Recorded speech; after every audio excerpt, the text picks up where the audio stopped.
এখন বাজে প্রায় সকাল ৯টা। আজকে যা সুন্দর রোদ উঠেছে ভালো লাগছে। শীতের সকালে রোদ পাওয়াটাই আসলে ভাগ্যের ব্যাপার। ও নাস্তা করে অফিসে চলে গিয়েছে। রান্নার সব উপকরণ গুছিয়ে নিয়েছি। ২ রকমের মাছ রান্না করব আজকে।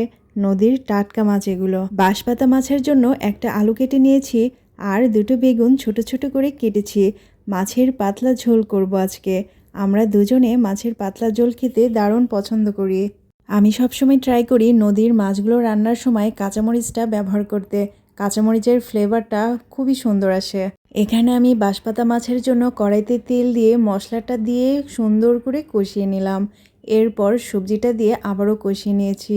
সামান্য একটু পানি দিয়ে তরকারিটা আবারও কষিয়েছি। এই তো মাছ দেওয়ার জন্য আবারও একটু পানি দিয়ে দিলাম। সবশেষে মাছটা ঝোলের উপর দিয়ে দিলাম। এই মাছটা হাতে মাখিয়ে রান্না করা যায়। আসলে ঢাকার সব সবজি ভালো করে না কষিয়ে নিলে সিদ্ধ হতেই চায় না। এজন্য আমি হালকা একটু কষিয়ে নিলাম। অল্প পরিমাণে মশলা দিয়ে মাছটা রান্না করেছি, খুবই সুন্দর হয়েছে দেখতে। অন্য একটি কড়াইতে তেল দিয়ে দিলাম।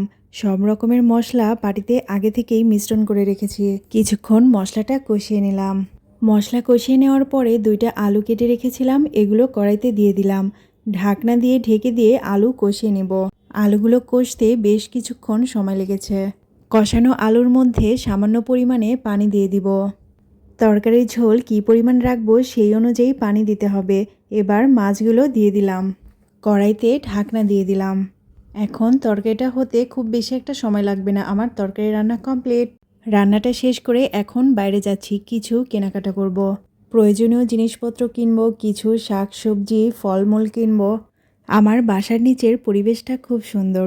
আস্তে আস্তে হেঁটে যাচ্ছি। এখানে আসতে আমার 5 মিনিট সময় লেগেছে।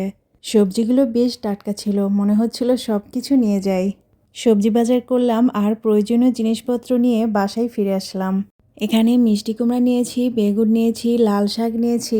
লাল শাকের মধ্যে প্রচুর ঘাস থাকে, তাই বেছে পরিষ্কার করে কেটে ফ্রিজে রাখবো। কালকেই এটা ভাজি করে ফেলবো। এতগুলা কাজ করতে করতে আমার প্রচুর ক্ষুধা লেগে গেছে। বাইরে থেকে আসার সময় সিঙ্গারা কিনে এনেছি। এখানকার সিঙ্গারাটা আমার খুবই ভালো লাগে, প্রায় আমি এটা কিনে খাওয়ার ট্রাই করি। এটা খেতে খেতে আমি আবারও কাজ করব। আল্লাহ হাফেজ।